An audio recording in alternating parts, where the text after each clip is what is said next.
All right, welcome back, Limerock, West Bend, Chicane. Love it or hate it, this is a fun track to drive, but it can be a little crashy.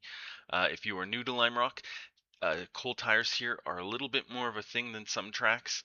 A lot of high-speed corners, so the first couple of laps you are going to be understeering, sliding a bit. That back end is going to want to step out a little bit more, and because it is such a short lap here, I find it usually does take about 4 or 5 laps really to get everything hooked up. So just look out for that. As far as the setup goes, ride height is 25 mils. It's up a little bit. There are a few nasty curbs here that you probably don't want to go over, but you probably will, and that just is going to keep things a little bit more settled. Damper compression 20. Not a lot of great big slopes here. There is one section with a little bit, but there's no really hard braking on slopes. Brake bias 56 and a half. Just watch out for that. For me, it's 56 and a half. For you, it's something different, but do watch out. It is a little easy to lock up the rear tires here coming into some high speed corners, so it is up a little bit for me. Suspension soft, low as it goes, 22 in the front, 35 in the rear. Camber 1.6 on the left, 1.4 on the right. You know my channel, it's asymmetrical.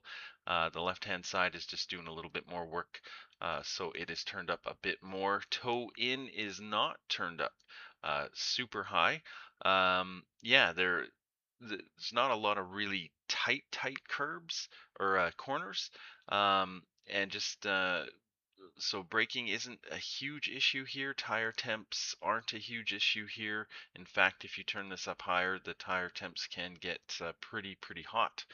Again, low as they go in the rear, 1.4 on the left, 1.3 on the right, and toe in, again, not turned up very much. Not a lot of braking issues here, and again, tire temps. If you turn this up, tire temps are going to get pretty warm. So, ride height in the rear, 34, so it is turned up just a little bit more. That is to give the car a little bit more rotation.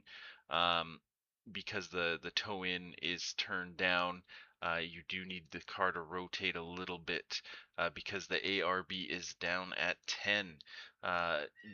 Turn one, the big high speed bend, ARB higher than 10 is really going to get that back end loose, so it is turned down a little bit, and the ride height is just a little up in the rear just to give it a little bit more rotation without having to go to a 15. Damper compression 6 and 18, that's pretty standard. Fuel 13 liters is going to get me to the end. If you're sweating fuel, use 14. And we are using a standard gear stack. iRacing has this set as a tall gear stack.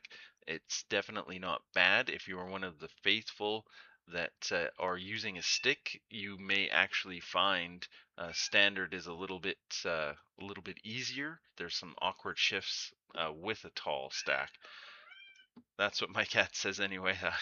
He, she's helping today, I guess. So we'll run this out at or we'll go through this in slow motion, then run it out at full speed. Track is 28. I've seen it a little cooler and a little hotter. Usage is 35% as usual. I've got a 57.5. I couldn't get much better than that. Let's get rid of that. All right. So we'll get into this coming into turn one. Now, I guess let's talk about that Let's talk about that tall stack right before we do this. So as we're coming up to the finish line, this is uphill. With a tall stack, it is not pulling very well. It's not a big hill, but it is uphill, and the tall stack is not pulling very good. The standard stack is still accelerating fairly good. Obviously, if you're in a draft, there's going to be a little difference going on, but once you get to the finish line, then the track starts to go downhill a bit. But at that point, you're already just about at the braking zone. I found the standard stack a little less than 2/10 faster, about 1.7. So check out the tall stack if you're really concerned about it, but I found the standard to be a little bit faster. So looking for this blue cone, depending on your field of view, once you get up beside it or just before it, you can go in here deeper, but you are going to be compromised. You do want to be on the throttle here early than late. Also, if you carry too much speed into this, very easy to lose it, so watch out for that. Being on the outside here is not a good idea. You've got to have a lot of faith for the guy on the inside to hold the line. So pretty hard on the brake, down into third gear, and you want to clip this apex or get right up to the curb here, and then releasing the brakes. And as you get towards the end of the curb, shifting down into second, letting the car roll out about 3/4 of the way. I don't like to get all the way over to the end of the track, but about 3/4 of the way, and then picking up the throttle, just feeling it out. You don't want to just stomp on it, otherwise you will push wide. So just feathering the throttle there, getting up to full speed. I probably was just a little bit safe. You want to use probably all of the track here on exit. Yeah, and then working your way over, not so important to be over all the way over to the right, mid-track, and then as you start to turn in, just a bit of a lift here. I had a, well, pretty good size lift, and then as you get around, as you are coming around this corner, there's again no great marker. You just kind of have to feel it out, shifting down into second.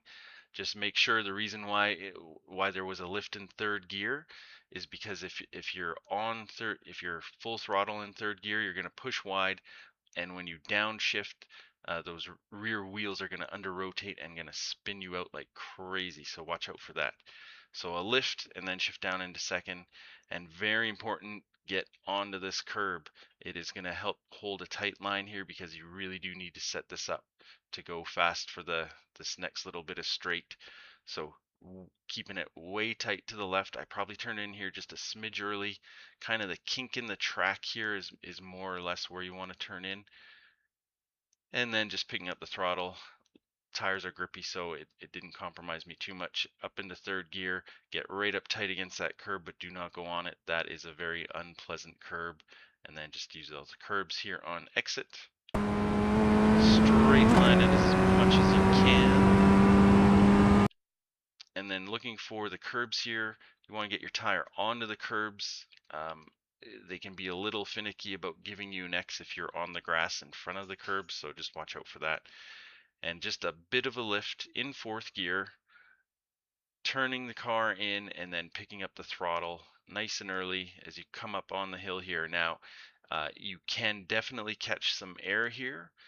If you catch some air, make sure this wheel is straight. If the wheel is not straight and when the car gets back on the ground, you are going to spin like crazy. So keep that wheel straight as you come over the crest of that hill. So keeping it in fourth gear. With a tall stack, it's third gear and then shifting up into fourth, and it's a little unpleasant. So depending on your field of view, looking for the start of the curbs here, hard on the brakes, down into first. Basically, you want to have the car slowed by the time you get to the kink in the track here. Just watch the wheel inputs, very easy to spin out on this one. And again, I don't like to be all the way over to the track, that just kind of extends it a bit. Releasing the brakes and turning in hard. Do not turn in hard with the brakes still on, and watch your speed. If you're carrying too much speed and you turn the wheel hard here, you are going to spin. Watch out. You get a tire on the grass here, you're going to get an X. If you, I don't know what the exact rule is, but if you get your left-hand tire inside of that white line, you're going to get a slowdown, and it is painful, so watch out for that. And then same thing, getting on the throttle here now. So this corner is opened up, just graze the grass. You put a tire in it, it's an X, and if you cross this white line, I believe, a very painful slowdown, so watch out. Full throttle, use all that curb on exit. Watch out getting onto the grass here. It's gonna get your car spinning pretty good. And then just working your way up through the gears. And basically when you get, there's no, again, great marker, but once you get down to the flat part of the track here, just gently turning in. Watch the wheel inputs. If you really crank the wheel, you can scrub some speed and tight up against this curb, but again, not on it. It is not a fun curb to get onto. And then just unwinding the wheel, again, watch those steering inputs. You don't want to be scrubbing any speed. And yeah, like I said, this is an uphill climb, and with the tall stack, it is not really got a lot of grunt to get up to this hill. So that's where I found the standard stack is still working quite well. So that is a one or one. That is a 57.5. I think that should be pretty competitive. We'll run this out at full speed. We'll see you next time.